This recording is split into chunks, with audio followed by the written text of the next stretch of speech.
ধরা যাক আপনি 20 তলা উঁচু ভবনের ছাদ থেকে একটা পিঁপড়া নিচে ফেলে দিলেন। এতে যে তার মরার কোনো আশঙ্কা নেই তা সবাই বোঝে, কারণ এত হালকাভাবে মাটিতে পড়বে যে টেরই পাবে না। সাধারণভাবে আমরা ধরে নিই যে পিঁপড়ার ওজন কম বলেই তার কিছু হয় না। কথাটা করতে ঠিক, কিন্তু এর ভেতরের আরও কিছু হিসাব আছে। কোনো প্রাণীর দৈর্ঘ্য, প্রস্থ, উচ্চতা প্রতিটির পরিমাপ যদি 10 ভাগের 1 ভাগ নামিয়ে আনি, তাহলে তার ওজন 1000 ভাগের 1 ভাগ কমে যাবে। কিন্তু এর পৃষ্ঠতলের কমবে মাত্র 100 ভাগের 1 ভাগ। ফলে উঁচু থেকে ছোটো পোকামাকড় যে শক্তিতে নিচের দিকে পড়ে তার 10 গুণ বেশি প্রতিবন্ধকতা তার উপরে কাজ করে, তাই তার তেমন কিছু হয় না।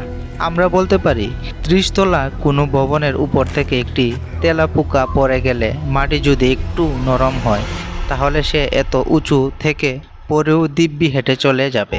ধেরে ইঁদুর মারা যাবে, মানুষের হাড়গোড় ভেঙে যাবে। আপনাদের যদি ভিডিওটি ভালো লাগে অবশ্যই চ্যানেলটিকে সাবস্ক্রাইব করবেন। সবাইকে অসংখ্য ধন্যবাদ।